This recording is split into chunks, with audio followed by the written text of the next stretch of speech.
नाजुक शहर चली, जो भी इसके साथ चला उसकी तो किस्मत है खुली। चली चली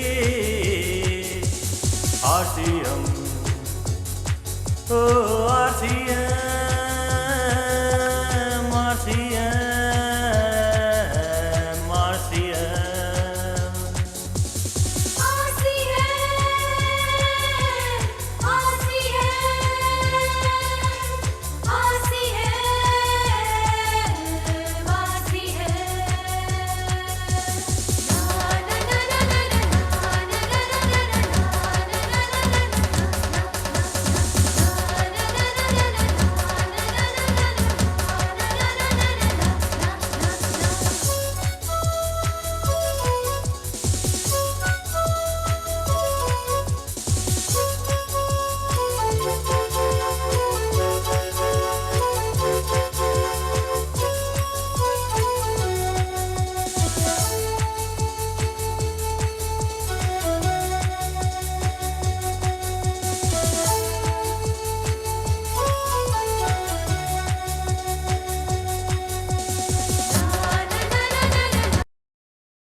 great morning to all diamonds. आप सभी का बहुत बहुत स्वागत है आज के इस मॉर्निंग वेबिनार में।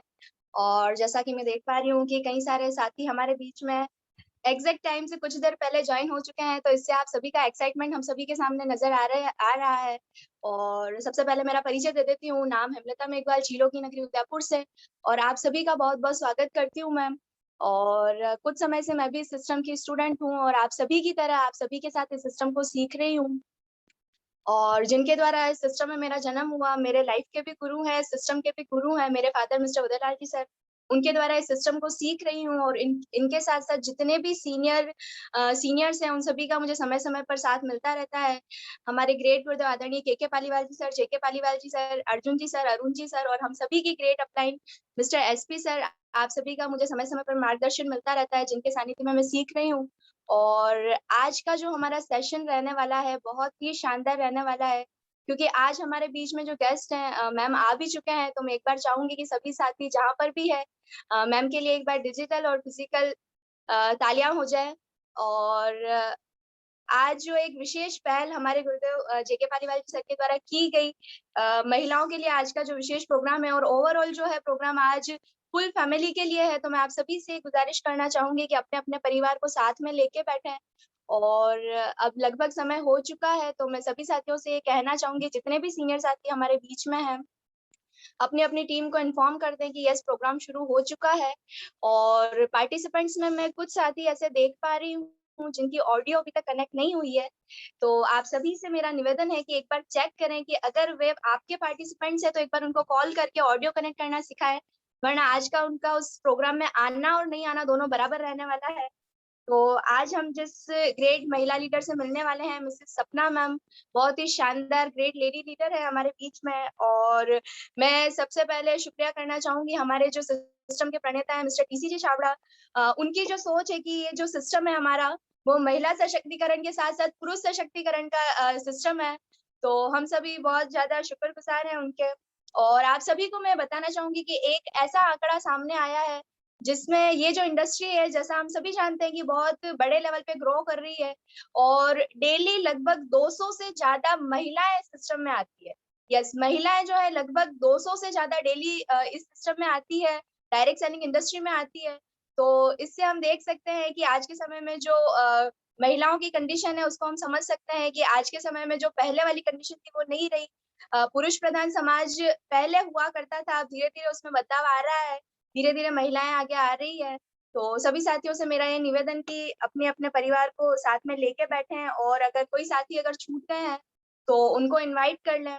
और मैं हेमलता मेघवाल फिर से आप सभी का बहुत बहुत स्वागत करती हूँ। आज नाम लेके सबको स्वागत करना पॉसिबल नहीं है। और अब आगे की प्रोग्राम को विधिवत चलाने के लिए मैं इनवाइट करना चाहूंगी हम सभी के ग्रेट गुरुदेव, जिनके द्वारा आज के इस वेबिनार को कंडक्ट करवाया गया। तो आप लोगों की जोरदार तालियों के बीच में मैं इनवाइट करना चाहूंगी हम सभी के ग्रेट गुरुदेव मिस्टर जेके पालीवाल जी सर। Welcome sir.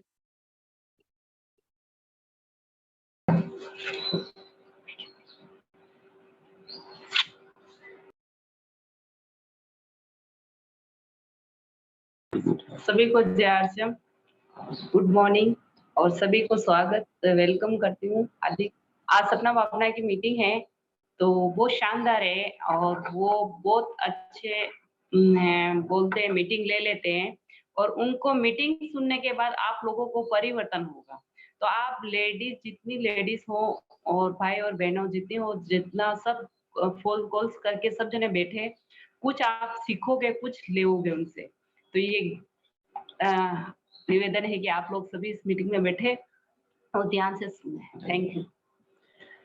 बिल्कुल हार्टली वेलकम, सभी का स्वागत है। और आज मैं बहुत एक्साइटेड हूँ और जो इस प्रोग्राम को लेके काफ़ी बहुत सारे लोग एक्साइटेड और बहुत ही शानदार प्रोग्राम होगा, ये मेरा दावा और वादा है। और हमारे बीच में सभी गेस्ट आ चुके हैं और हमारे मेन गेस्ट भी आ चुके हैं। देखिए, आज रीजन एंड विजन पे बात होने वाली है और जैसा कि स्टार्ट मीटिंग में भी इंस्ट्रक्शन दिए थे कि भाई पॉसिबल हो तो डायरी और पेन लेके बैठें और बहुत सारी ऐसी यूनिक जानकारी आपको मिलने वाली है और क्यों करना चाहिए और बड़े-बड़े आंकड़े की दुनिया कहाँ जा रही है। तो साथियों, आज जागने का बहुत बड़ा अवसर है, तो जाग जाएं आज। दूसरा मैं बताना चाहूँगा, ये सपना बापना जी जो हैं हमारे ग्रेट, जिनको हम सभी पसंद करते हैं, आप सभी जानते हैं और बहुत अजीज मित्र हैं मेरे, श्रीमान दीपक जी बापना उनके मिसेज हैं और प्रॉपर इंदौर से हैं और इन्होंने इतना मतलब इस सिस्टम में आके सीखा और अभी ये स्वयं एक डिपो संभालते हैं।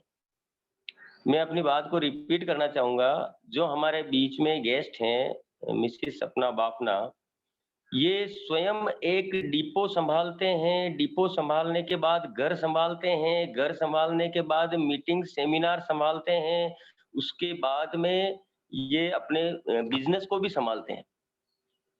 तो ये बड़ा विचार का विषय है और आज आप इनसे मिलेंगे तो आपको लगेगा कि जब ये इतने काम एक साथ कर सकते हैं तो क्या हम केवल बिजनेस नहीं संभाल सकते?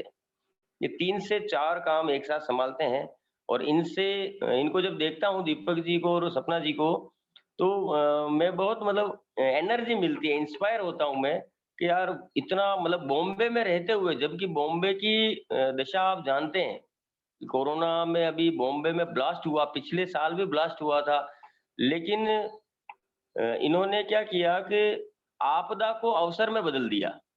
कोरोना है, स्वीकार किया, करने के साथ में बॉम्बे जैसी सिटी में निकल के डिपो संभाल रहे हैं, सभी पीयूसी वालों को सप्लाई दे रहे हैं, ऑनलाइन मीटिंग्स अरेंज कर रहे हैं, अपनी टीम्स की अलग कर रहे हैं, बिजनेस भी संभाल रहे हैं, 2500 बिजनेस वॉल्यूम भी करा रहे हैं, लोगों को मोटिवेट भी कर रहे हैं और निरंतर इस बिजनेस को आगे बढ़ा रहे हैं। तो बिल्कुल हो जाइए तैयार। और जैसा कि मैं देख पा रहा हूँ, बिल्कुल अब हम बुलाने वाले हैं ग्रेट लेडी, जिन्होंने हम सबसे पहले तो हम रॉयल टीम उनका थैंक्स देना चाहेंगे कि हमारे एक निवेदन पर उन्होंने आना स्वीकार किया। बिल्कुल बहुत-बहुत हार्टली वेलकम और हम स्वागत करना चाहेंगे सपना जी बापना का। और आप सभी की तरफ से आपकी फोटो नज़र आ रही है, बिल्कुल बाबूजी ताली बजा रहे हैं, बिल्कुल आवाज़ नहीं आए तो लेकिन फोटो दिखना चाहिए। मदना राम जी आपकी ताली नहीं बज रही है, बिल्कुल जो जहाँ पर हैं बिल्कुल ताली बजाइए और पूरे एक्साइटमेंट के साथ शानदार प्रोग्राम के लिए मैं इनवाइट करने वाला हूँ मिसेस सपना बापना। बहुत शानदार, welcome madam, welcome, heartily welcome. Thank you so much sir. आपका इतना तहे दिल से धन्यवाद देना चाहूँगी और आप सभी का धन्यवाद देना चाहूँगी। हेमंत पालीवाल जी और उनकी मिसेस और हेमलता मैम, आप सभी का तहे दिल से धन्यवाद और आप सभी का स्वागत है आज के हमारे वेबिनार में। और सर अगर नहीं बुलाते तो शायद ही मैं आपसे कनेक्ट हो पाती और ये अवसर मुझे मिला है सर, ये सर आपको अवसर नहीं मिला है, मुझे मिला है कि मैं आप लोगों के बीच इतनी कम समय में आ पाई हूँ और आप लोगों का सपोर्ट है कि इस सिस्टम को मैं सीख रही हूँ, समझ रही हूँ और सीखते सीखते इसको एंजॉय कर रही हूँ। जैसे मैं अपना इंट्रोडक्शन देना चाहूंगी। नमस्कार, जय आरसीएम। नाम सपना बाफना, मुंबई महाराष्ट्र से बिलोंग करती हूँ और इस सिस्टम में आरसीएम बिजनेस में मैं लगातार 3 सालों से हूँ। और साथ में मैं डेपो संभालती हूँ। हमारे महाराष्ट्र में 2 डेपो है, जिसमें दोनों डेपो को 3 दिन दादर डेपो को संभालती हूँ, 3 दिन भिवंडी डेपो को संभालती हूँ। इस बीच मीटिंग सेमिनार करती हूँ। और इस फैमिली में आने से पहले मैं एक बैचलर थी, जिसमें मैं जॉब करती थी।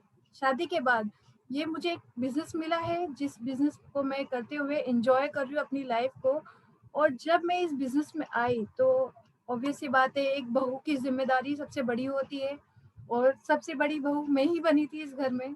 तो बहुत सारी जिम्मेदारियों के साथ जब मैं इस फैमिली के साथ जुड़ी, आरसीएम फैमिली के साथ, इतने प्यारे लोगों के साथ जब जुड़ी, तो मुझे लगा ही नहीं कि मैं कोई काम कर रही हूँ। और कहते हैं ना, किसी काम को लगना नहीं चाहिए कि आप वो काम कर रहे हो, उसे एंजॉयमेंट की तरह करेंगे तो वो काम काम नहीं लगेगा। तो आज का हमारा जो बेसिक सेमिनार है, और इस सेमिनार की तरफ हम चलते हुए आप सभी से आपका सभी का स्वागत करते हैं। अगर मुझसे किसी बात में त्रुटि हो तो मुझे क्षमा कीजिएगा, बट आप सभी का सपोर्ट मुझे लास्ट तक लगेगा। आप सभी की स्माइल लगातार बनी रहनी चाहिए। और वापस से आपका तहे दिल से स्वागत करती हूँ और धन्यवाद दूंगी जेके पालीवाल जी का। आज का सेमिनार हम स्टार्ट करते हैं। आप सभी को मेरी आवाज आ रही है तो आप आपके फेस के आगे हाथ हिला के बता सकते हैं आप सभी को मेरी आवाज क्लियर सुनाई दे रही है। Thank you Hemlata ma'am. हम हमारे सेमिनार की शुरुआत करते हैं। आज जो हमारा मेन टॉपिक होने वाला है, जिस बिजनेस को हम कर रहे हैं, क्यों करना चाहिए, किस लिए करना चाहिए, उस बिजनेस को करने से क्या फायदा होता है। इस बिजनेस को हम अगर शॉर्ट फॉर्म में ले तो इस बिजनेस का नाम है network marketing. Right, network marketing हर किसी के करने की बात नहीं होती है और ये इतना टफ भी नहीं होता है। जैसे मैं एक हाउसवाइफ होके इस बिजनेस को संभाल रही हूँ, इस बिजनेस को कर रही हूँ और इंजॉयमेंट से पूरा भारत घूमने का अवसर मिल रहा है। तो ऐसा कोई भी जॉब या कोई भी ऐसी नौकरी जो गवर्नमेंट सरकार की भी अगर कोई भी नौकरी होगी, वो भी आपको इतना अच्छा अवसर नहीं देगी कि आप पूरे भारत में ट्रेवल कर सको। एक नेटवर्क मार्केटिंग ही एक ऐसा ऑप्शन है जो आपको पूरे विश्व का ट्रेवल करा सकता है। तो आइए हम शुरू करते हैं कि नेटवर्क मार्केटिंग क्या है और हमें क्यों करना चाहिए और इसका फ्यूचर क्या है। थोड़े से टॉपिक में ही आप मेरा समझ जाओगे कि मेरा बेसिक प्लान क्या है। आप लगातार ऐसी बने रहिएगा। Network marketing dreams come true, एक ऐसा जरिया जिससे हम अपने सपने पूरे कर सकते हैं। और मेरा नाम तो सपना ही है, जो आपको छोटी छोटी चीजों से आपके सपने कैसे पूरे हो सकते हैं उसकी तरह आपको बता सकती हूँ। तो सपने पूरे होंगे आपके नेटवर्क मार्केटिंग में 3 से 5 साल में। जी हाँ, कई बार कई लोग आते हैं जब नेटवर्क मार्केटिंग में तो बड़े बड़े सपने लेके आते हैं और 3 या 4 महीने में ही उनकी हवा निकल जाती है। सॉरी अगर ऐसा आपके साथ आपके रिलेटिव में किसी के साथ हुआ हो, आपको बुरा लगा हो तो उसके लिए सॉरी। बट ये नेटवर्क मार्केटिंग का फंडा ये है कि नेटवर्क मार्केटिंग जब भी लोग करते हैं तो बड़े बड़े सपने देख के आते हैं कि यार बहुत पैसा कमाएंगे, फरारी लंबोर्गिनी सब खरीदेंगे, एक बड़ा सा बंगला खरीदेंगे, सब कुछ करेंगे। बट जैसे ही काम का समय आता है ना तो इंसान बोलता है यार बहुत टाइम लगता है। और कैसे मैं लोगों को बताऊं कि नेटवर्क मार्केटिंग क्या है, एमएलएम क्या है, किसी को प्रोडक्ट बेचना, तेल साबुन बेचना, ये मेरी तो पर्सनालिटी पे सूट ही नहीं होता है। तो एक बात बताना चाहूंगी, अगर अभी कोरोना का समय जैसे चल रहा है, इस कोरोना समय में आपको सबको अपने घरों में रहने पे मजबूर कर दिया है और कोई भी इनकम सोर्स आपको जनरेट करने का मौका नहीं मिल रहा है। तो ये एक सबसे अच्छा बेस प्लान है कि अगर आप नेटवर्क मार्केटिंग में जुड़ते हैं तो आपको इसमें क्या करना है, खाने पीने के प्रोडक्ट आपको यहाँ पे इस्तेमाल करना है और सेल करना है। आज हर किसी के घर में खाने पीने के सामान यूज होते हैं और प्रोडक्ट यूज करने के बाद उसे अगर रिकमेंडेड करते हैं तो क्या दिक्कत है। बट यहाँ पे हमारा ईगो सामने आ जाता है। यार मैं किसी को तेल या साबुन बताऊंगा तो वो लेगा या नहीं लेगा पता नहीं, पर वो ये जरूर बोलेगा यार तेरी तो अच्छी खासी नौकरी थी, तूने वो छोड़ के ये तेल साबुन बेचना कैसे चालू कर दिया। तो कोई भी काम छोटा नहीं होता है। उन्हें ये बताइए कि अभी इस कोरोना में कौन नौकरी दे रहा है, और हो सकता है तो गवर्नमेंट जॉब से भी कई लोगों को निकाला जा रहा है क्योंकि उनकी जरूरत ही नहीं है हो रही है। तो आप सोच लीजिए, जिस गवर्नमेंट सेक्टर में आपको जॉब से निकाला जा सकता है तो प्राइवेट सेक्टर में क्या लगता है आपकी परमानेंट जॉब रहेगी? अभी आपको 6 महीने के लिए शायद ऑफिस से छुट्टी मिली होगी कि चलो यार 6 महीने आप घर पे रेस्ट करो, जब लॉकडाउन खुलेगा तब हम आपको बिजनेस पे वापस ले लेंगे या फिर जॉब पे वापस ले लेंगे। तो क्या लगता है 6 महीने बाद आपकी वहाँ पे ज़रूरत रहेगी? आपकी ज़रूरत कब जब तक रहेगी जब तक उनका काम चलता रहेगा। जब सामने वाले का ही काम बंद हो जाएगा तो आपकी कोई ज़रूरत नहीं रहेगी। तो नेटवर्क मार्केटिंग ही एक ऐसा प्लेटफ़ॉर्म है जहाँ पे आप अपने सारे सपने पूरे कर सकते हैं और वक़्त से पहले कर सकते हैं। 3 से 5 साल देना कोई बड़ा समय नहीं है। अगर आप कोई भी व्यवसाय स्टार्ट करते हैं या चालू करते हैं, तो आपको व्यवसाय चालू करने में और उसे जमाने में, कहते हैं ना एक मारवाड़ी में कि धंधा जमाने में थोड़ा वक़्त लगता है, पर जहाँ ना पहुंचे बैलगाड़ी वहां पहुंचे मारवाड़ी। तो आपको भी ऐसा बनना है कि जहां तक आपका पॉसिबल हो कि आप अपने सामान को पहुंचा सकते हैं लोगों तक। अपने सामान को कैसे पहुंचा सकते हैं अगर हम बात करेंगे, जैसे मैंने बताया कि अब जो वर्किंग पर्सन के कभी भी सपने पूरे नहीं होते, भले वो किसी भी सेक्टर से ले लो, डॉक्टर ले लो, इंजीनियर ले लो, कुक ले लो या फिर कोई भी ऑफिस का वर्कर ले लो, उनके कभी सपने पूरे नहीं होते, कितना भी वो हार्ड वर्क कर ले। 30 से 35 साल वो अपने जॉब को देते हैं, समय देते हैं, सब कुछ देते हैं, और कई बार तो ओवर टाइम भी करते हैं। ओवर टाइम करने के बाद भी उनके सपने कभी पूरे नहीं होते। उनके मन में यही लगा रहता, अगर मैं 2 दिन जॉब पे नहीं जाऊंगा तो मुझे मेरा बॉस रखेगा कि नहीं रखेगा, राइट। ये होता है जॉब में आने के बाद। अगर हम बात करें नेटवर्क मार्केटिंग में आने के बाद, तो लोग यहाँ बहुत दिमाग चलाते हैं। दिमाग तो भाई हमारे इंसानों के पास इतना है ना कि सोच नहीं सकते। अगर हम बात करेंगे नेटवर्क मार्केटिंग की, तो नेटवर्क मार्केटिंग में जितना उनको आता नहीं है ना, उससे ज्यादा दिमाग लगाने की कोशिश करते हैं। क्या बोलते हैं? नेटवर्क मार्केटिंग वही ना कि चेन वाला काम, जोड़ा जाड़ी का काम, लोगों को जोड़ के आगे का उनको प्रोडक्ट बेचने का काम, पे प्रोडक्ट चिपकाने का काम। तो ऐसा नहीं जी होता साहब। यहाँ पे नेटवर्क मार्केटिंग में आपको, जब भी आप आते हैं नेटवर्क मार्केटिंग में, आपको आपका दिमाग यूज नहीं करना है, क्योंकि यहाँ पे समझदार लोगों का जरूरत नहीं है। अगर आप एक, मेरे पास एक छोटी सी कहावत है, कहावत नहीं कह सकते उसको, स्टोरी कहेंगे, मॉडल स्टोरी, कि कोई भी बिजनेस स्टार्ट करने से पहले आप क्या सोचते हैं कि आप उसमें सक्सेस हो पाएंगे कि नहीं हो पाएंगे। रिस्क रहता है ना। एक जैसे कि आपने कोई किराना की शॉप खोली, और किराना की शॉप अगर आज के टाइम में आप खोलोगे तो उसी गली में 3-4 और किराने के स्टोर मिलेंगे, राइट।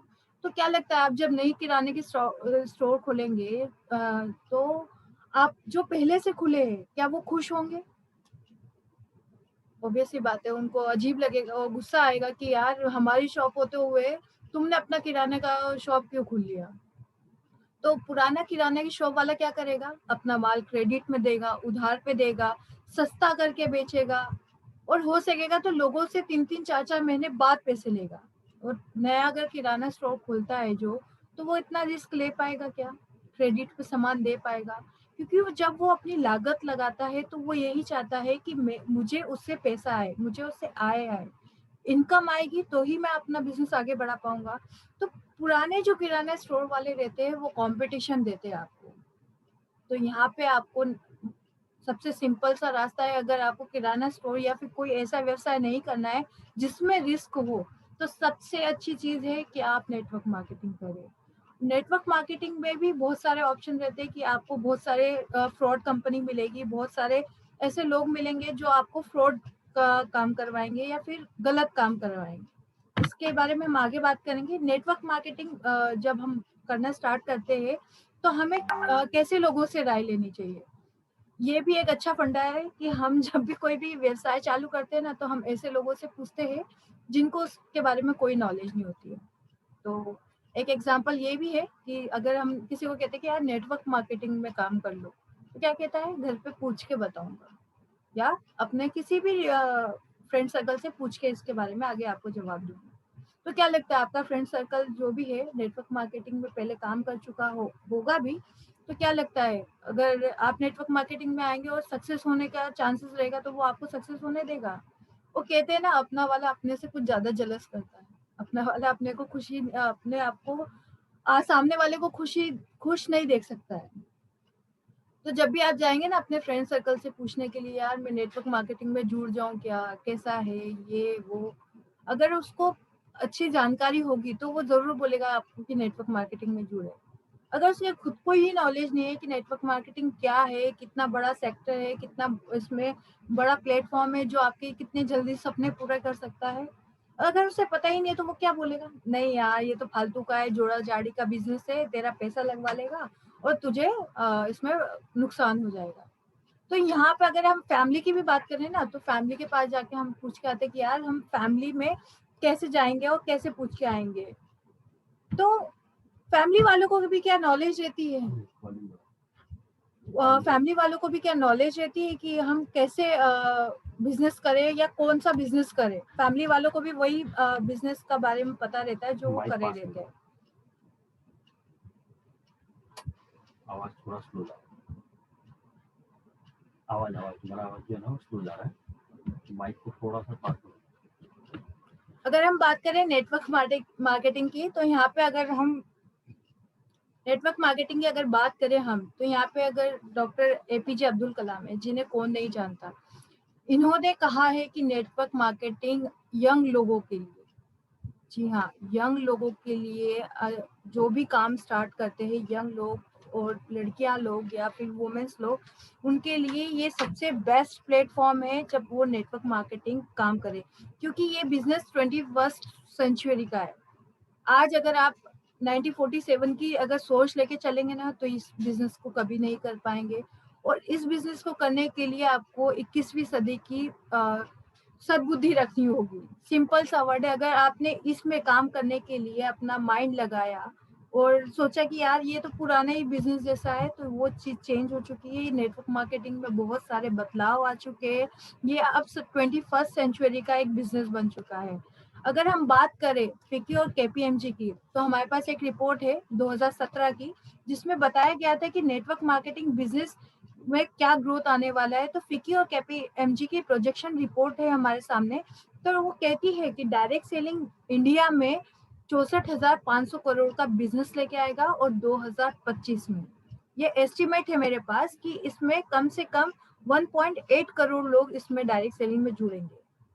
जब इसमें इतने लोग जुड़ने वाले हैं तो आपका इसमें कहाँ योगदान है? 64,500 करोड़ में आपको लगता है कि आपको कुछ भी, आपको एक कह सकते हैं ना कि इसमें पैसा मिल तो सकता है, पर वो आप में काबिलियत है इसमें से आप अपना कंट्रीब्यूट निकाल ले कि आपने इतना मेहनत किया है नेटवर्क मार्केटिंग में, इसमें आप कैसे पैसे निकाल सकते हैं अपना इसमें योगदान देने के बाद पता चलेगा। और सबसे बड़ी बात यहाँ पे 60% महिलाएं जुड़ेंगी। जी हाँ, अगर हम बात करें तो 1 करोड़ के लगभग यहाँ पे महिलाएं जुड़ेंगी और 80 लाख लोगों के उसमें वो मेंस जुड़ेंगे। अगर हम बात करें बिल गेट्स की, तो बिल गेट्स को कौन नहीं जानता, वो ओनर है माइक्रोसॉफ्ट के। तो वो भी कहते हैं अगर मेरा कोई भी बिजनेस अगर ठप हो जाता है और मुझे सेकंड चांस मिलेगा कि मैं इस बिजनेस को कैसे वापस से रीडेवलप करूं, तो वहां पे यहाँ पे बिल गेट्स कहते हैं कि मैं अब चूज करूंगा एक नेटवर्क मार्केटिंग को काम करना। इस नेटवर्क मार्केटिंग का इनको इतना नॉलेज है कि ये कहते हैं कि अगर मैं जीरो से मेरा बिजनेस मुझे स्टार्ट करने का मौका मिले तो मैं नेटवर्क मार्केटिंग ही करना बेस्ट समझूंगा। ये मैं नहीं कह रही हूँ, ये सब इतने बड़े बड़े लोग कह रहे हैं जो ये बिजनेस का आगे का फ्यूचर देख रहे हैं। तो आपका फ्यूचर कहाँ है, ये आपके हाथ में है। एलिएस ब्राउन्स, ये भी नेटवर्क मार्केटिंग के एक बहुत बड़े रिपोर्ट कह सकते हैं, इनको भी मतलब मिलीनियर्स के नाम से जाना जाता है। ये भी कहते हैं कि इंडस्ट्री में अगर हिस्ट्री बनाना हो ना, तो आप नेटवर्क मार्केटिंग कीजिए। अगर आप अपना नाम, आपकी शोहरत कमाना चाहते हैं तो आप नेटवर्क मार्केटिंग कीजिए। अगर नेटवर्क मार्केटिंग का एक सबसे बड़ा और सबसे कारगर वर्ड है कि leave the idiot judging people, network marketing को लेकर। अब यहाँ पे बहुत ज्यादा इंग्लिश हो गई, तो थोड़ा हिंदी में इसको सरल भाषा में आपको बताना चाहूंगी कि यहाँ पे जो लोग जज करते हैं, मतलब मूर्ख लोग जज करते हैं कि नेटवर्क मार्केटिंग यार ये बंदे फंसाने का काम होता है, इसमें लोगों को जोड़ के उनसे पैसा निकालने का काम होता है, तो वो लोगों से आप प्लीज दूर रहे। उनको बोले कि अगर आपकी 1947 की दिमाग और बुद्धि रख के आप इस बिजनेस को करेंगे तो कभी भी सफल नहीं हो पाएंगे। इसमें कई लोग आके आपको बहुत सारे ज्ञान देंगे, और ये मैं ये नहीं कह रही हूँ कि ज्ञान देने का मतलब उनको नॉलेज नहीं है, होगा, क्योंकि कई लोग यहाँ पे नेटवर्क मार्केटिंग में आए हो और फ्रॉड कंपनियों में जुड़े हैं। फ्रॉड कंपनियों कैसी कि वो नेटवर्क ऐसी नेटवर्क मार्केटिंग में काम में जुड़े हैं जो गोल्ड के बिजनेस में हो सकता है, और या फिर रियल एस्टेट के बिजनेस में हो सकता है, कि वो लोग कहते हैं कि आप इस बिजनेस में नेटवर्क मार्केटिंग में कई बार आया था कि मनी सर्कुलेशन में आप काम कीजिए, कि आप एक महीने में एक महीने से 6 महीने के बीच आप 1 लाख रुपए दीजिए, आपको 1 साल बाद 10 लाख का प्रॉफिट होगा, आपको 10 लाख रुपए करके दिया जाएगा। ये नेटवर्क मार्केटिंग का बात बता रही हूँ मैं। नेटवर्क मार्केटिंग में ऐसी भी कंपनियां आई जो मनी सर्कुलेशन का काम करने की कोशिश कर रही थी। फिर क्या हुआ, नेटवर्क मार्केटिंग में जैसे ही वो लोग आए, उन्होंने पैसे सर्कुलेशन का काम में स्टार्ट किया। वो काफी लोग जब एक नेटवर्क मार्केटिंग में पैसा लगा देते, तो नेटवर्क मार्केटिंग क्या जो कंपनी होती है जिसका बेस भी कुछ नहीं होता है, वो पैसे इकट्ठा करती है और भाग जाती है। फिर लोग किसको ब्लेम करेंगे? ऑब्वियस सी बात है, नेटवर्क मार्केटिंग को करेंगे। तो कभी भी जब भी आप किसी के साथ जुड़ने जाते हैं या फिर जिसे नॉलेज है नेटवर्क मार्केटिंग की, आप बात करने जा रहे हो, कहते हैं सामने वाला कहते हैं कि यार मुझे तो पता है, मुझे नेटवर्क मार्केटिंग नहीं करना है या मुझे एमएलएम नहीं करना है।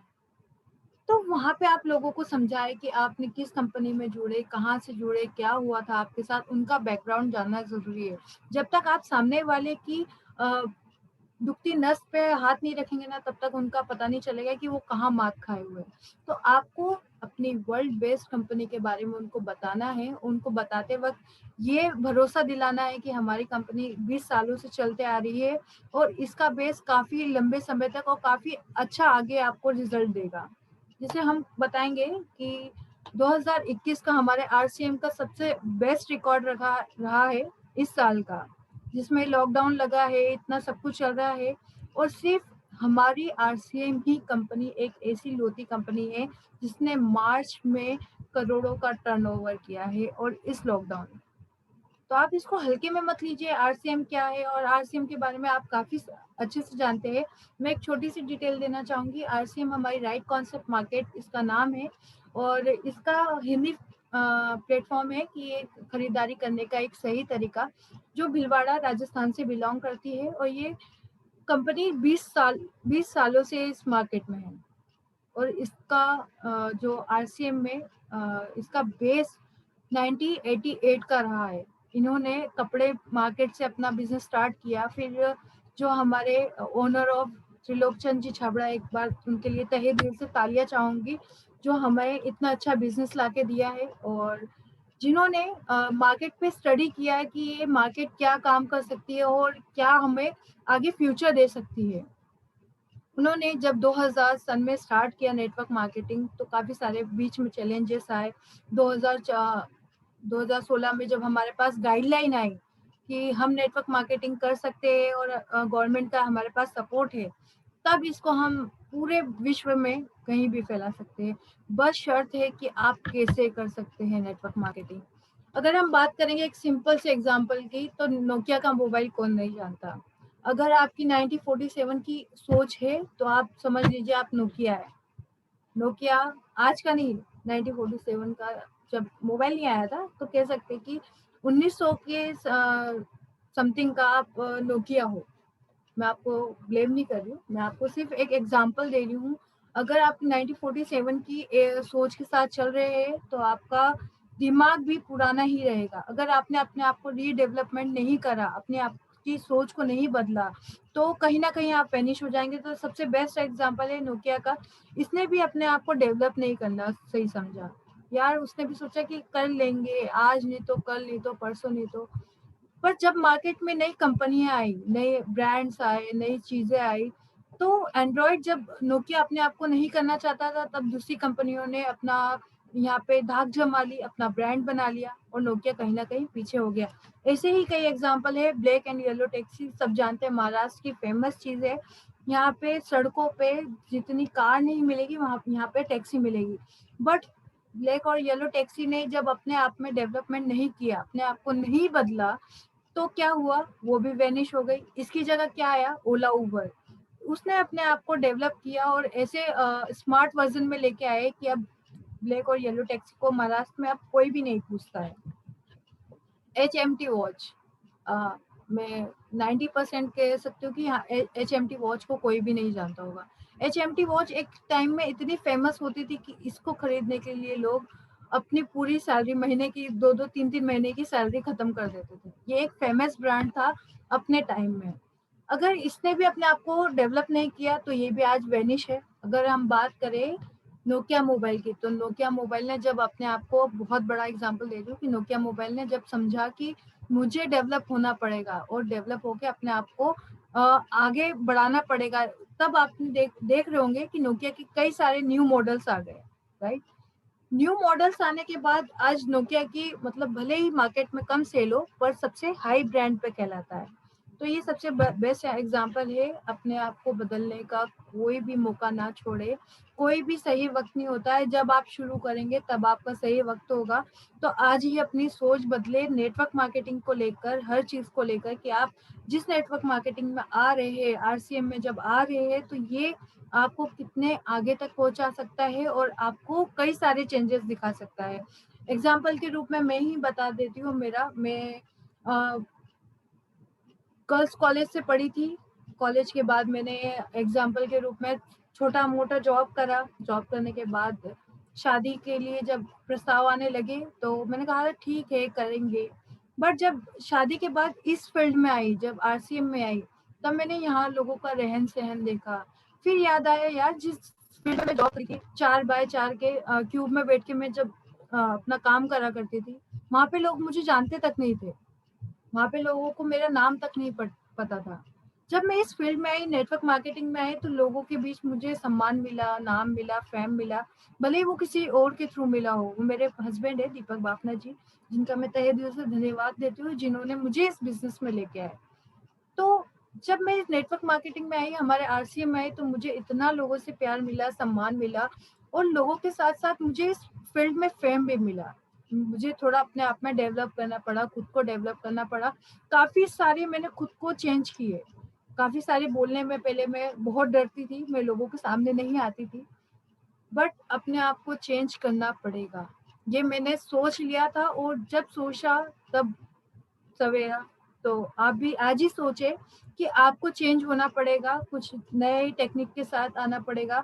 और नेटवर्क मार्केटिंग में अब पुरानी टेक्निक से काम नहीं हो सकता साहब। वो टाइम गया जब स्लो में काम किया जाता था, हर दिन एक प्रोडक्ट बेचेंगे, वो टाइम गया। अब आपको डेली 10 प्रोडक्ट्स बेचना है, और जब तक 10 प्रोडक्ट आप बेचे नहीं ना, तब तक आपको घर नहीं जाना। तब आपको मतलब इस चीज को आप थोड़ा सीरियस लीजिए। और सीरियस लेने का मतलब ये नहीं है कि मतलब जा ही नहीं। और अगर मैं बात करूं हम लेडीज की, अगर लेडीज के घर कई सारे और भी फॉर्म होते हैं, घर की जिम्मेदारियां होती है, बिजनेस होता है, फैमिली की जिम्मेदारियां होती है, घर के काम होते हैं, तो काफी जिम्मेदारी होती है। तो लेडीज इसमें थोड़ा ज्यादा सीरियस ना ले ले। मैं बोल रही हूँ 10 प्रोडक्ट बेचना है तो 10 ही प्रोडक्ट बेचे। आप कम से कम 10 का टारगेट बनाए कि मुझे पर डे 10 प्रोडक्ट सेल करना है। जब जैसे ही आप 10 प्रोडक्ट सेल करने का टारगेट बनाएंगे ना, तो कम से कम आप 6 से 7 प्रोडक्ट जरूर सेल करेंगे डेली। और ये टारगेट बनाने पे आपको कोई अलग काम नहीं करना है। यहाँ पे लोगों को वही चीज बतानी है कि आप इस प्रोडक्ट को इस्तेमाल करें और लोगों को बताएं। तेल साबुन सर्फ कौन यूज नहीं करता, खाना कौन नहीं खाता, नहाता कौन नहीं है, कपड़े कौन नहीं पहनता, कपड़े कौन नहीं धोता। आज यहाँ पे सभी बैठे नहा के तो बैठे होंगे ना। मजाक कर रही हूँ। हाँ, सभी फ्रेश होके बैठे हैं, मतलब टिप टॉप लग रहे हैं। तो सभी को वही काम करना है और लोगों से भी वही काम करवाना है, कोई अलग काम नहीं होता है। तो आपको नेटवर्क मार्केटिंग में सही कंपनी को चूज करना है, और कंपनी को चूज करने के बाद क्या करना है आगे, वो मैं आपको और बताना चाहूंगी। अगर नेटवर्क मार्केटिंग की बात करें कि आज नेटवर्क मार्केटिंग के कोर्स चालू हो गए, डिग्रियां चालू हो गई है। तो कहाँ कहाँ ये डिग्रियां चालू हुई है? Dubai, China, Australia, Singapore, Malaysia, Thailand, Taiwan, ऐसी जगह पे इसके कोर्स स्टार्ट हो गए। और ये डिग्री के साथ है, आने वाले फ्यूचर के साथ है ये कोर्स। अगर मैं आपको एक छोटा सा चीज और बताना चाहूंगी नेटवर्क मार्केटिंग को लेकर, कि यहाँ पे आपके सपने, अगर आपने अभी से, कई बार होता है कि हम बचपन से सपने देखते हैं कि मैं बड़ा होके फ्लाइट में घूमूंगा, या फिर विदेशों की सैर करूंगा। होते, सबके सपने होते हैं कि एक घर हो, एक बंगला हो, एक गाड़ी हो। वो गाना है ना, तू कब बंगला बनाएगा, गाड़ी क्या दिलाएगा। तो वो सोच हम हमारे दिमाग में रख लेते हैं, यार मुझसे तो होना जाना नहीं है। बड़े होते होते हमारी वो जो सपने हैं ना वो वेनिश होते जाते हैं, साफ होते जाते हैं, खत्म होते जाते हैं, क्योंकि हमारी जिम्मेदारियां हमें वो सपने साकार करने नहीं देती है। तो ये बेस्ट अपॉर्चुनिटी है, आप अपने सपने यहाँ पे पूरे कर सकते हैं, प्लस यहाँ पे आप आपके आने वाले फ्यूचर को ये बिजनेस दे सकते हैं। क्या होता है ना कि हम हमारे दादा परदादा और उनके परदादा के किसी के भी नाम नहीं जानते हैं। क्यों? क्योंकि उन्होंने अपनी लाइफ में कुछ ऐसा काम करके नहीं दिखाया जिससे हम उनको याद रखें। आज गांधी जी को सब जानते हैं, नहीं जानते तो अपना नोट निकालिए, जो रुपया कहते हैं, रुपया, उसको निकालिए, उसमें देख लीजिए गांधी जी दिख जाएंगे। सचिन तेंदुलकर को सब जानते हैं, कपिल देव को सब जानते हैं, सलमान खान को भी सब जानते हैं। क्या लगता है वो नहीं होते तो आज हम यहाँ नहीं होते? होते, पर किसी और जगह पे होते, कहीं और होते, ऐसी जगह पे होते। और गांधी जी नहीं होते अगर वो तो आज हम किसी अंग्रेज के यहाँ टॉयलेट साफ कर रहे होते, राइट? गांधी जी ने हमें स्वतंत्रता दिलाई, उनके हम तहे दिल से धन्यवाद करते हैं। बट हमारे दादा परदादा को हम क्यों नहीं याद रख रहे? गांधी जी को हमने क्यों याद रखा? क्योंकि उन्होंने अपने लाइफ में अपने आप के लिए मिसाल बने। तो आपको क्या लगता है, आपको आपके पोते पोती या पर पोती याद रखे या ना रखे? आप चाहते ना याद रखे, तो आपको भी कुछ ऐसा काम करना होगा जिससे आपके आने वाला फ्यूचर आपको याद रखे। जब भी आप मतलब ऐसा नहीं बोलना चाहिए, जब भी आप इस दुनिया में ना रहे ना, तो आपके पोते परपोते या परपोतियां जो भी है, वो फ्रेम के साथ बड़े गर्व से कहे कि ये मेरे दादा है जिन्होंने हमारे लिए फ्यूचर बना के गए नेटवर्क मार्केटिंग के रूप में। क्योंकि नेटवर्क मार्केटिंग एक ऐसा प्लेटफॉर्म है जो आपको रॉयल्टी जैसी इनकम देता है। रॉयल्टी इनकम क्या होता है कि जब आप इस दुनिया में ना रहे या ना रहे, अगर आप रॉयल्टी जैसे मुकाम पे आ जाते हैं ना, तो आप काम करो या ना करो आपको पैसा आता रहेगा।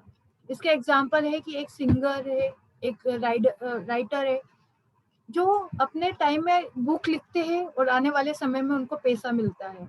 सिंगर गाना गाते हैं और आने वाले समय में उनको पैसा मिलता है। तो वैसे ही काम यहाँ पे नेटवर्क मार्केटिंग में होता है। अगर आप रॉयल्टी जैसे इनकम पे जैसे चले जाते हैं, तो आप काम करें या ना करें, आपको आने वाले टाइम में आपको पैसा मिलना चालू हो जाता है।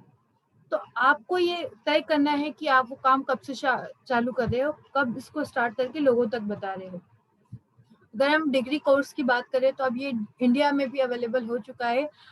पिछले गए 4 सालों से जो हमारा नेटवर्क मार्केटिंग का डिग्री कोर्स है, ये कर्नाटक जैसे कॉलेज में भी स्टार्ट हो चुका है। 4 सालों से कर्नाटक के कॉलेज में ये डिग्री कोर्स चल रहा है। अभी लेटेस्ट ये पिछले साल ही दिल्ली में भी स्टार्ट हो चुका है। नेटवर्क मार्केटिंग डिग्री कोर्स आने वाले समय में सारे कॉलेज में होगा और ये एक सब्जेक्ट के रूप में बताया जाएगा। तो आप बहुत लकी हो कि आप इस बिजनेस में अभी जुड़ रहे हो। आपको किसी कॉलेज की डिग्री लेने की जरूरत नहीं पड़ रही है, आपको किसी भी कॉलेज का फीस भरने का जरूरत नहीं पड़ रही है, आपको उस पर स्टडी करने का जरूरत नहीं पड़ रहा। यहाँ पे लोगों के आपके सारे सवाल यहाँ पे क्लियर हो रहे हैं। तो आपके पास ये बहुत अच्छा टाइम है, प्लेटफॉर्म है कि आप इस नेटवर्क मार्केटिंग को अभी समझ के करें, जो आपके आने वाले फ्यूचर के लिए काफी अच्छा होगा। नेटवर्क मार्केटिंग कोई मैं इतनी बड़ी बड़ी बातें बोल रही हूँ तो इसका मतलब ये नहीं है कि मुझे पैसा नहीं कमाना है। मुझे भी पैसा कमाना है, मैं भी नेटवर्क मार्केटिंग करती हूँ। जिस नेटवर्क मार्केटिंग को मैं करती हूँ वो मेरा अंदाज कुछ अलग है। आप सभी जानते हैं नेटवर्क मार्केटिंग में कोई भी प्लेटफॉर्म पे खड़े होने के पहले आपको उसमें अपना परचम लहराना पड़ता है, राइट? तो मेरे साथ काफी सारे चैलेंज आए। एक चैलेंज मैं आपको शेयर करना चाहूंगी। जब मैं इस बिजनेस में आई तो मुझे प्रोडक्ट सेलिंग का कोई आइडिया नहीं था कि कैसे सेल किया जाता है, क्योंकि हमारे पास ऑलरेडी डेपो थे, ऑफिस था कि जहाँ से पूरे महाराष्ट्र को प्रोडक्ट सप्लाई होते, तो मुझे कुछ करना नहीं पड़ता था। बट मैं जब भी जिस भी सेमिनार मीटिंग में जाती थी, वहां पे सिर्फ एक बात बोली जाती थी कि प्रोडक्ट सेल करो, प्रोडक्ट सेल करो। तो मेरे पास इतना टाइम ही नहीं होता था कि मैं प्रोडक्ट सेल करूं। तो फिर मैंने अपना खुद का एक एग्जाम्पल निकाला, एक चीज करा खुद के साथ, अलग डेवलपमेंट करा खुद पे। और क्या किया कि मैं यहाँ से अपने घर से ऑफिस जो डेपो जाती थी तो ट्रेन से जाती थी, कि महाराष्ट्र में ट्रेन में यहाँ की लोकेलिटी बहुत अच्छी है और बहुत आराम से आप पहुंच जाते हो। जब मैं ट्रेन से यहाँ से सफर करने लगी तो मैं लोगों को ऑब्जर्व करने लगी कि यहाँ पे लोगों को क्या चीज की नीड है। तो महाराष्ट्र में सबसे ज्यादा लोगों को नीड है अपनी हेल्थ और वेल्थ की। तो जब मैं ट्रेन में सफर करती थी तो लोगों का चेहरा पढ़ना सीखी थी। एक काफी सारे कोर्स आते हैं कि आप लोगों के चेहरे पढ़ सकते हैं, कैसे लोग हाव भाव करके करते हैं, या फिर लोगों से बातचीत करके उनकी मन के अंदर की जान सकते हैं कि वो क्या चाहते हैं। तो मैं लोगों को ऑब्जर्व करने लगी कि लोगों को किस चीज की नीड है, बातचीत करके। ऑब्वियस सी बात है, जब मैं ट्रेन में सफर करती थी तो लोगों से बातचीत अपनी बढ़ाने लगी, पास में बैठी लेडीज से बात करने लगी कि आप कहाँ रहती है, कहाँ जा रही है। तो ऑब्वियस सी बात है, वो भी मुझसे पूछेगी कि मैं यहाँ रहती हूँ, आप कहाँ जा रहे हो। मैं बताती थी मैं ऑफिस जा रही हूँ, मेरा ऐसा ऐसा बिजनेस है। तो फिर वो उनसे भी मैं पूछती थी आपका क्या बिजनेस है, आप क्या करते हैं, जॉब करते हैं, आपकी क्या सैलरी वगैरह है। जब हम एक लेडीज टू लेडीज कनेक्ट होती है ना, तो उनमें अब बातें ऑटोमेटिक निकलना चालू हो जाती है। और कहते हैं ना कि लेडीज को चुप कराना मुश्किल ही नहीं नामुमकिन होता है। दीपक जी काफी अच्छा एग्जाम्पल देते हैं और मुझे ही देख के देते। तो मैं इससे सहमत हूँ कि लेडीज को चुप कराना मुश्किल ही नहीं नामुमकिन होता है। तो जब हम लोग बात करते थे ट्रेन में एक दूसरे से, मतलब किसी भी जिससे मैं अपने प्रोडक्ट शेयर करने वाली रहती थी, उनसे पहले अपनी बातचीत बढ़ाती थी, अपने नंबर एक्सचेंज करती थी, और नंबर एक्सचेंज करने के बाद फिर 2-3 दिन बाद उनसे बातचीत करती थी, हाय हेलो आप कैसे हो, क्या चल रहा है। फिर मैं अपने जो स्टेटस डालती थी, तो स्टेटस डालने के बाद ऑब्वियस सी बात है, अगर फ्रेंड्स बन जाते हैं तो सी तो करेंगे, तो ऑब्वियस आगे से होके पूछते थे कि आप कौन से कंपनी में जॉब करते हैं, आपके न्यूट्रिशन वाले कौन से सप्लीमेंट्स है जो आप सेल करते हैं। तब लोग आगे होके अगर क्वेश्चन करते हैं ना तो वो सुनने के लिए तैयार होते हैं। तो नेटवर्क मार्केटिंग का यही फंडा है कि आप लोगों से क्वेश्चन बुलाए कि नेटवर्क मार्केटिंग क्या है। तो कई सारी चीजें ऐसी होती है कि आपको सीखनी पड़ेगी, अपने आप को बदलना पड़ेगा, अपने आप को टाइम निकालना पड़ेगा। यहाँ पे काफी सारे लोग हैं बोलते हैं कि साहब मेरे पास तो टाइम नहीं है, मैं जॉब करता हूँ, मैं घर संभालती हूँ, मैं खाना बनाती हूँ, बच्चे पालती हूँ। तो मैं आपको सबसे अच्छा बड़ा एग्जांपल खुद का दे रही हूँ। भले ही बच्चे नहीं है तो क्या हुआ, फैमिली बहुत बड़ी है, 2 डेपो है, ऑफिस है, नेटवर्क मार्केटिंग है, सेमिनार है, मीटिंग्स है, बहुत सारी चीजें हैं मेरे पास। उसके बाद भी मैं बिजनेस कर रही हूँ। तो आप ये समय खुद से निकालिए कि आप 1 घंटा, कम से कम 1 घंटा नेटवर्क मार्केटिंग में, आरसीएम में अपना समय दिए। और 1 घंटा समय देने का मतलब ये नहीं कि यहाँ पे आके आप फालतू चीजें करने लग जाए या फालतू अपने दो का, मतलब बहुत गलत सी बात मैंने बोल दी है, पर ये बहुत जरूरी है आपको जानना कि नेटवर्क मार्केटिंग में जब आरसीएम में आप जुड़ते हैं ना, तो आप लोगों से सिर्फ हंसी मजाक में चालू कर देते हैं, यार ये प्रोडक्ट तो बहुत महंगा है, ये प्रोडक्ट तो बहुत सस्ता है। अब बाहर के मार्केट से कंपैरिजन कीजिए ना कि आरसीएम के जो प्रोडक्ट्स है, बाहर के जो प्रोडक्ट्स है, उसमें क्या डिफरेंस है, उसमें क्या मटेरियल मिलाया है और हमारे आरसीएम के प्रोडक्ट में क्या मटेरियल मिलाया है। यहाँ पे आप अपने ही अगर प्रोडक्ट को गलत कहेंगे, अगर उन्हें महंगा कहेंगे, तो आप लोगों को कैसे बेचेंगे। तो यहाँ पे सबसे बड़ी बात, अपनी सोच बदलिए, आगे बढ़िए, और इस बिजनेस को करते वक्त अपना माइंड क्लियर रखिए। इंडिया में जो हमारा इंडिया है, अगर हम बात करें, अमेरिका के मुकाबले 50 साल पीछे चल रहा है नेटवर्क मार्केटिंग को लेकर। ये बहुत सीरियस बात है, और आपको भी सीरियस लेना चाहिए कि हम अमेरिका से 50 साल पीछे चल रहे हैं। 1947 में अमेरिका में ये बात मतलब एक व्यक्ति थे, साइंटिस्ट थे, उन्होंने आने वाले फ्यूचर का पहले ही बता दिया था। 1947 की बात कर रही हूँ। उन्होंने बता दिया था कि आने वाले समय में लोग फोन जेब में लेके घूमेंगे और एक दूसरे को देख सकेंगे। आज वो सही है या नहीं, आप खुद ही बताएं। तो वो आने वाले फ्यूचर के बारे में सोचे, और हम कल के बारे में सोचते हैं, आज के बारे में सोचते हैं, यार आज क्या खाना खाएंगे, यार आज क्या पहनेंगे, यार आज कहाँ घूमने जाएंगे, या कल कहाँ घूमने जाएंगे। ऐसे लोगों की सोच हो गई है, वो अपने फ्यूचर को सीरियस नहीं ले रहे। वो क्या है, हमारी मेंटेलिटी सेट हो गई है, हम अपने आप को बचपन से ही नो नो करते हुए आए ना, तो वो नो नो ही निकलता है। बचपन में अगर हम किसी के यहाँ खाना खाने जाते थे तो मम्मी पापा बोलते थे कि पैसे नहीं लेना बेटा, तो हम भले ही हमारी लेने की इच्छा होती तो हम कहते थे नो, नहीं चाहिए, थैंक यू, है ना। ऐसे फिर हमारे बचपन से हमारे अंदर नो नो करके निकल गया है कि अगर हम किसी के घर जाते तो कोई हमसे खाने के लिए पूछता है यार खाना खा लीजिए, तो हम क्या कहते हैं, नहीं हम खा के आए, भले ही कितने भी दिन के भूखे हो। तो ये हमारे माइंड में बैठ चुका है। तो नेटवर्क मार्केटिंग को भी अभी भी समझ में आने में लोगों का बहुत टाइम लगेगा। अगर आप आज ही समझ लेते हो तो काफी अच्छी बात है, अगर नहीं समझते हैं तो भगवान ही आपका मालिक है। यहाँ पे मेरी ये मीटिंग समाप्त करते हैं और अभी मैं आपके साथ एक कहानी शेयर करना चाहती हूँ। अगर आप सभी का सपोर्ट है तो मैं वो कहानी आप सभी के साथ शेयर करूंगी। आई होप आज की आपको मीटिंग अच्छी लगी हो। आप सभी के चेहरे बता रहे हैं कि आप काफी ज्यादा बोर हो चुके हैं मुझसे, तो कोई नहीं मैं आपको एक ऐसी कहानी सुनाऊंगी जो आपको शायद थोड़ी प्रेरणा दे। आपने कछुए और खरगोश की कहानी सुनी है? जिसने सुनी वो फेस के आगे हाथ हिला के बताया आपने कहानी सुनी है। चलिए धन्यवाद। सभी ने कहानी ये सुनी है कि एक कछुआ रहता है और एक खरगोश रहता है जिसके बीच रेस लगती है। तो कछुआ जीत जाता है और खरगोश हार जाता है।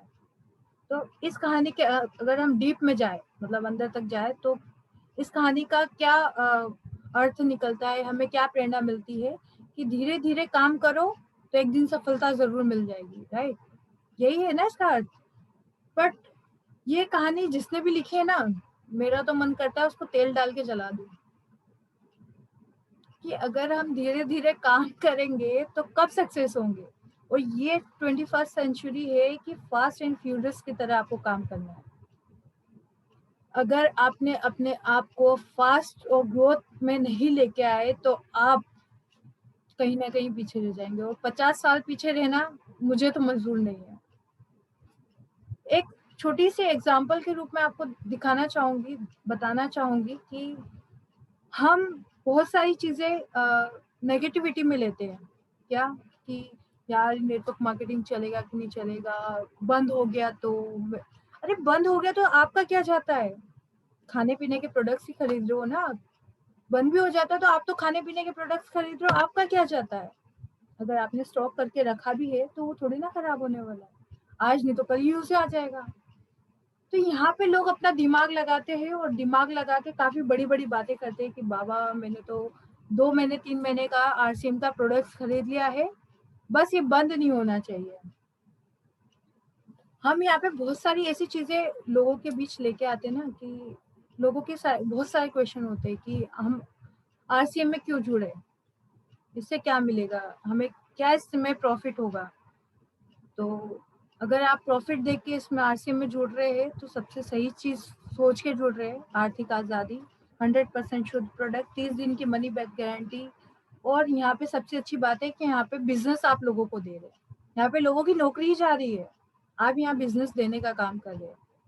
तो सबसे बड़ी बात है कि यहाँ पे लोगों को आप जब बिजनेस के बारे में बताएंगे ना कि यार अपने फ्रेंडों के साथ शेयर करेंगे कि मैंने एक अच्छी कंपनी में जॉब काम करना स्टार्ट किया है और ये लोगों को बिजनेस देती है, तू भी कर, तू भी स्टार्ट कर और लोगों को बता, वो भी करेंगे तो इससे तुझे पैसा आएगा।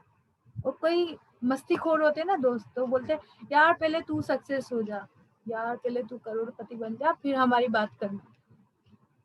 तो लोग पहले आपका रिपोर्ट जानना चाहते हैं कि आप इस काम को करने के लिए कैपेबल हो या नहीं, और इसमें लगातार लगन से लगे रहना पड़ता है।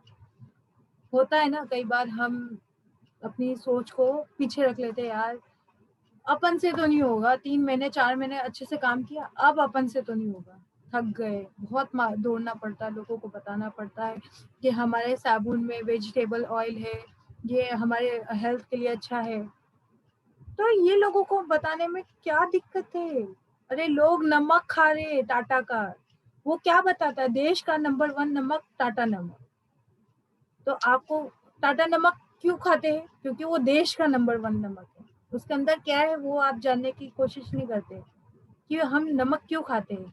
नमक खाने का मेन मोटिव है कि आयोडीन हमें मिल जाए, और आयोडीन सबसे हमारे शरीर के लिए होता है 15 ppm।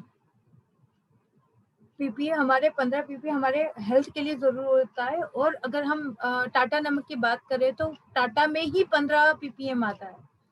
तो एक आयोडीन का एक रसायन सूत्र होता है कि हम जब पैकेट ओपन करते हैं ना तो उसमें से आधा उड़ जाता है। जब हमारी बॉडी को नीड है 15 ppm की, तो आधा उड़ने के बाद 7 ही बचा, 7.5 ही बचा, तो फिर आधे के लिए आप क्या कर रहे हैं? तो हमारे आरसीएम में जो नमक है, आरसीएम का जो नमक है उसमें 30 ppm आयोडीन डाला गया है कि अगर आप पैकेट ओपन भी करते हैं तो भी 15 ppm आपके हेल्थ के लिए, आपके स्वास्थ्य के लिए बचेगा। तो आप आज ही चूज करें कि आपको क्या खाना चाहिए, क्यों खाना चाहिए और क्यों लोगों को खिलाना चाहिए। आप लोगों का स्वास्थ्य सुधारने जा रहे हैं और इस लॉकडाउन में हम लोगों को स्वास्थ्य के बारे में ज्यादा जानकारी इसलिए दे रहे क्योंकि आज हम कहीं ना कहीं जान गए कि खाने पीने से ज्यादा हमें हमारे शरीर का ध्यान रखना होगा। अगर हमने अपने आप को अगर आज स्वस्थ नहीं रखा है तो हम कल का नहीं कह सकते कल हम जीवित रहेंगे कि नहीं रहेंगे।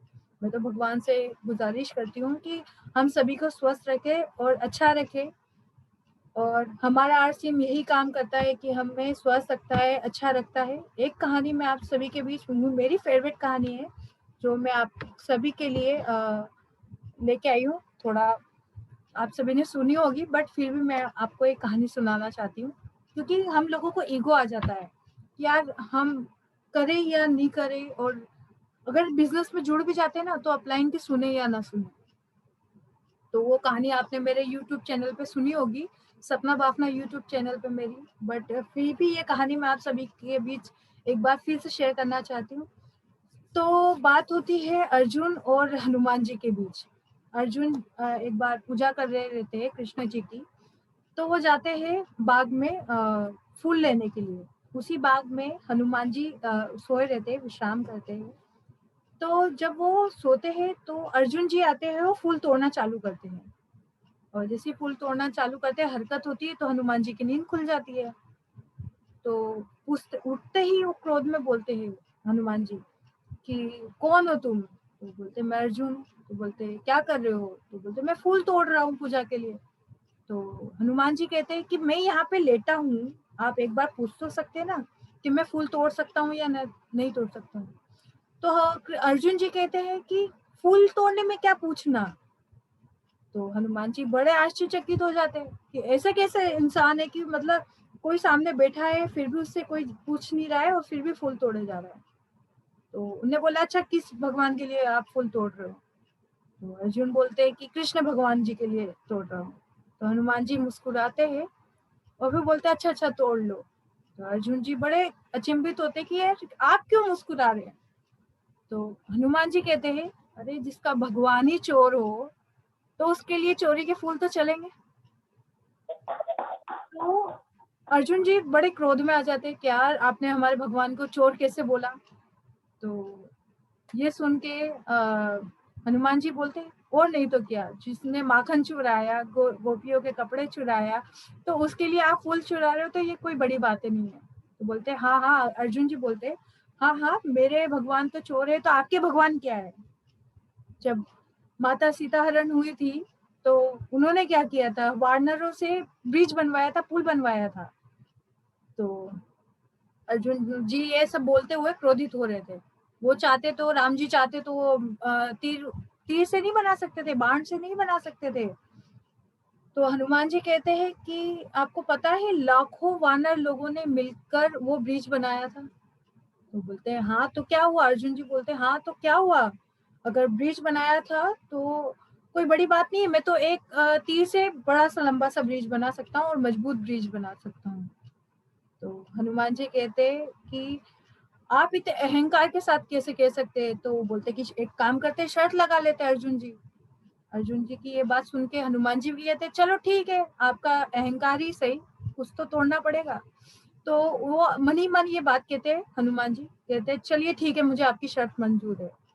तो अर्जुन जी बोलते हैं कि अगर मैंने ब्रिज बना दिया तो जो मैं आपको कहूंगा वो आपको करना पड़ेगा। हनुमान जी बोलते हैं चलो स्वीकार है।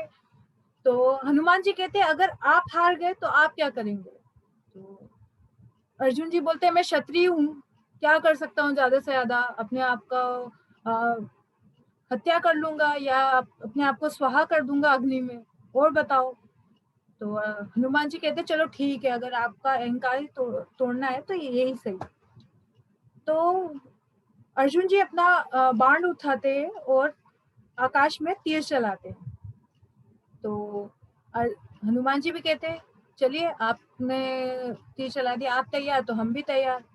जैसे ही तीर चलाते हैं तो एक बहुत बड़ा विशालकाय ब्रिज बन जाता है। जैसे ही वो ब्रिज बनता है तो हनुमान जी देखते हैं, बोलते ठीक है हो गया आपका। अर्जुन जी कहते हैं हाँ ठीक है। तो बोलते कि अगर इस ब्रिज पे राम जी का एक ही वानर निकल गया तो आप जीत गए और मैं हार गया। तो कहते ठीक है ये भी स्वीकार। तो जब हनुमान जी ये स्वीकार करके दोनों, हनुमान जी अपना विराट रूप लेते हैं।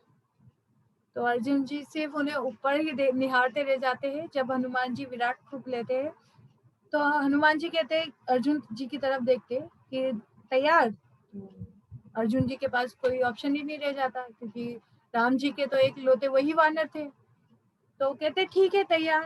तो हनुमान जी जैसे ही वो ब्रिज पे अपना एक पैर रखते हैं तो वो ब्रिज पाताल में चला जाता है।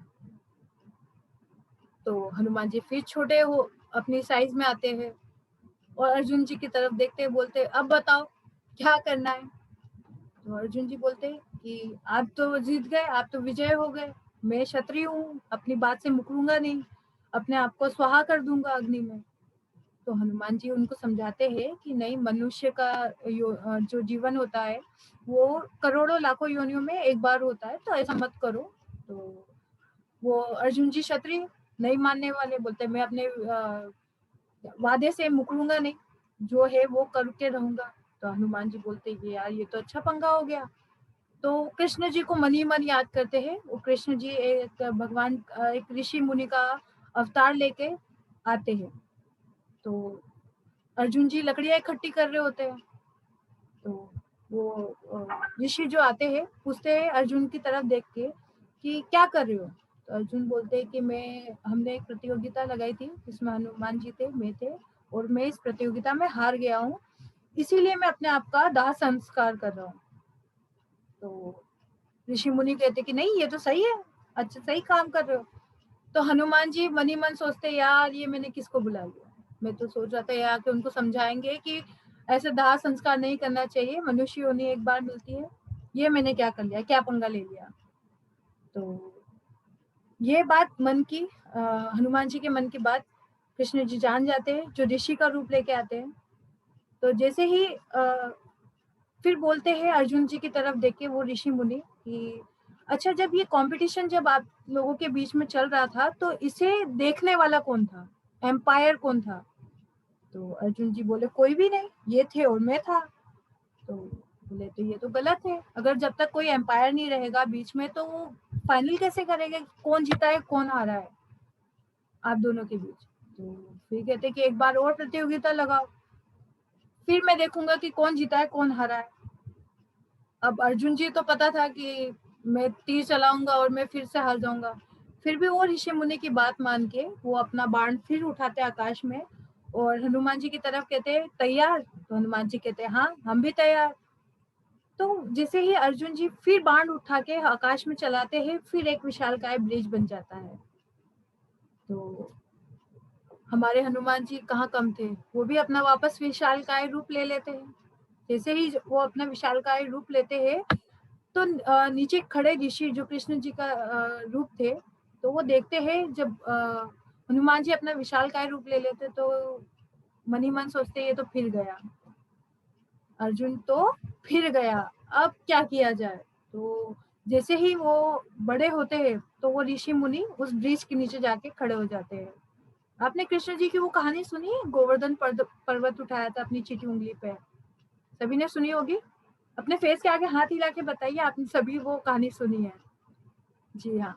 तो जब कृष्ण जी अपनी एक चीटी उंगली पे गोवर्धन पर्वत उठा सकते हैं तो वो ब्रिज के नीचे गए होंगे तो क्या लगता है वो ब्रिज टूटेगा?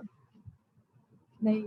जैसे ही हनुमान जी ने अपना पैर रखा तो वो ब्रिज नहीं टूटा। फिर वापस हनुमान जी अपने वास्तविक रूप में छोटे रूप में आए तो उन्होंने देखा कि फंडा क्या है, कि नीचे खड़े हैं कृष्ण जी। तो समझ गए वो सारी लीला कि ब्रिज इसीलिए नहीं टूटा है क्योंकि नीचे खड़े कृष्ण जी। तो कहते हैं प्रभु चलो मैं तो हार गया, आप बताओ क्या करना है। तो कृष्ण जी अपने वास्तविक अवतार में आते हैं और अर्जुन को कहते हैं कि बताओ क्या करना है। तो अर्जुन जी बोलते हैं कि अब क्या किया जाए, आप बताओ। तो कृष्ण जी कहते हैं कि अभी इनसे कुछ नहीं करवाते, इनसे बाद में करवाएंगे जो करवाना है। तो हनुमान जी कहते हैं ठीक है, जब आपको मेरी जरूरत हो आप मुझे बुला लीजिएगा, मैं आ जाऊंगा। तो महाभारत का जब युद्ध चलता है, आप सभी ने महाभारत का युद्ध देखा ही होगा। महाभारत का जब युद्ध चलता है तब सारथी बनते हैं कृष्ण जी अर्जुन के। तो जब सारथी बनते हैं, जिस रथ पे वो विराजमान होते हैं कृष्ण जी, तब कहते हैं अर्जुन को कि याद है हमने हनुमान जी से एक डील करी थी, अब हनुमान जी को बुलाओ। तो जैसे ही बोलते कि क्यों, क्या जरूरत है, वो तो एक वानर थे, उनका क्या जरूरत है इस युद्ध में। तो कृष्ण जी कहते हैं जब त्रेता युग में राम जैसे बड़े योद्धा को उनकी जरूरत पड़ सकती है, तो ये तो हमारे सदी है, अभी तो जरूरत है, बुलाओ। जैसे ही हनुमान जी को याद करते, हनुमान जी प्रकट होते हैं। हनुमान जी बोलते हैं कि मैं युद्ध नहीं लड़ूंगा। पहली कंडीशन है कि मैं युद्ध नहीं लड़ूंगा, और सेकंड कंडीशन ये है कि मैं युद्ध नहीं लड़ूंगा, मुझे भक्ति करने का शौक है, मतलब मुझे भक्ति सुनने का शौक है। और तो अर्जुन जी कहते हैं कि यहाँ पे युद्ध चलेगा, आपको कहाँ से हम भजन वजन सुनाएंगे। तो वो कहते हैं मेरी तो यही कंडीशन है, अगर आपको मेरे को रखना है तो इसी कंडीशन में रखना होगा कि मुझे भक्ति करते रहना पसंद है, और भक्ति के साथ ही मैं इस युद्ध में आपके साथ रहूंगा। कहते कृष्ण जी कहते हैं कि चलो हमें स्वीकार है, यही सही, हम यही कर लेते हैं। तो आप सभी ने सुना होगा कि अर्जुन के रथ पे हनुमान जी ध्वज का रूप लेके आए थे। ध्वज का रूप उन्होंने लिया था, और रथ पे ऊपर जो तोपा होता है उसके ऊपर ध्वज का रूप में हनुमान जी उस रथ पे विराजमान थे। जैसे ही युद्ध स्टार्ट हुआ तो कृष्ण जी ने अपनी गीता सार चालू किया। गीता सार चालू करने का ये मतलब नहीं था कि वो अर्जुन को सुनाना चाहते थे। गीता सार का मतलब ये था कि वो अर्जुन को नहीं, वो हनुमान जी को सुनाना चाहते थे, वो भक्ति उनको सुनाना चाहते थे जिनके लिए वो हनुमान जी यहाँ पे आए थे। जब युद्ध हो रहा था तो अर्जुन और कर्ण के बीच जब तीर बाण की युद्ध चल रहा था, तो कर्ण जब भी अर्जुन को तीर चलाता तो उनका रथ हिलता तक नहीं, और जैसे ही अर्जुन कर्ण के रथ पे वार करते तो कर्ण का रथ पीछे चले जाता, मतलब 1-2 फुट पीछे चला जाता। तो अर्जुन बड़े घमंड में कहे कृष्ण जी से, देखा हमारे पे कितना जोर है, मेरे बाण में कितना जोर है कि मेरे एक तीर से उनका रथ पीछे चला गया, कर्ण जैसे महायोद्धा का रथ पीछे चला गया। तो कृष्ण जी हंसते हुए मुस्कुराते हुए कहते हैं ये तुम्हारी ताकत का नहीं, ये आपके अपलाइन का जोर है, कि आपके अपलाइन का हाथ आपके ऊपर है, इसीलिए आप सुरक्षित है। तो अर्जुन जी समझ गए बात कि हनुमान जी हमारे साथ है, इसीलिए हमारे रथ को कुछ भी नहीं हो रहा है। जैसे ही युद्ध खत्म हुआ, मतलब सब खत्म हुआ युद्ध वगैरह, तो कृष्ण जी कहते हैं अर्जुन को कि आप रथ से उतरो। तो अर्जुन कहते हैं क्यों, आप पहले रथ से उतरिए ना, आप सारथी, आपको पहले उतरना चाहिए। तो कहते हैं नहीं, पहले आप उतरो। तो जैसे ही अर्जुन नीचे उतरते हैं, फिर कृष्ण जी नीचे उतरते हैं, और फिर इशारा करते हैं हनुमान जी को कि आपका काम हो गया है, अब आप उतर सकते हैं। जैसे ही हनुमान जी नीचे उतरते हैं, उस जिस रथ पे अर्जुन जी थे उस रथ में आग ही आग लग जाती है, वो आग में भस्म हो जाता है। तो अर्जुन जी बड़े अचंभित होते हैं कि ये क्या हो गया। तो कृष्ण जी वहां पे समझाते हैं कि इस रथ को तो कब से पहले ही भस्म हो जाना चाहिए था, पर ये आपके अपलाइन की वजह से बचा हुआ था। तो यहाँ पे moral story of the day ये है कि कभी भी अहंकार मत कीजिए किसी भी चीज में। अगर आप किसी भी फील्ड में आते हैं, और नेटवर्क मार्केटिंग जैसी फील्ड में आने पे जब इस बिजनेस को समझते हैं, सीखते हैं, तो होता है 2-4 महीने में आपको लगने लगता है कि मैं सब सीख गया, मुझे सब आता है, आप लोगों को सब सिखा सकते हैं। तो आप अपने अपलाइन को हल्के में लेने लग जाते हैं, यार क्यों फोन उठाए, क्यों मीटिंग में जाए, क्यों लोग अपलाइन की बात माने। जब तक आपके अपलाइन का आपके ऊपर हाथ रहेगा ना, तब तक आप सेफ है। जैसे ही आपका हाथ हटा वैसे ही आपका रथ चल जाएगा। तो मोरल ऑफ द स्टोरी आज की हमारी यहीं तक थी कि आप नेटवर्क मार्केटिंग में लगातार लगन से बने रहिए, सीखते रहिए, सिखाते रहिए। कभी भी घमंड, अहंकार जैसी चीज अपने मन में मत लेके आइए कि आप लोगों को सिखा सकते हैं। और आप हमेशा इस बिजनेस में एक स्टूडेंट के रूप में काम कीजिए। अगर एक स्टूडेंट के रूप में काम करेंगे तो काफी आगे तक, काफी लंबे तक जा सकते हैं। हम हमारे अब मीटिंग का यहाँ पे समाप्त करते हैं और आप सभी का धन्यवाद देना चाहूंगी कि आप सभी यहाँ पे आए, मुझे सुना और लगातार अपना समय दिया। और इस मीटिंग को हम आगे बढ़ाते हुए जेके पालीवाल जी को वापस बुलाना चाहेंगे कि वो आगे इस मीटिंग को आगे स्टार्ट करें। तो मैं जेके पालीवाल जी को बुलाना चाहूंगी। जी, बहुत बहुत धन्यवाद। और आवाज आ रही है मैडम? जी जी सर, आ रही है। बहुत बहुत धन्यवाद। और शानदार मैंने पूरा मैसेज दिया है, बिल्कुल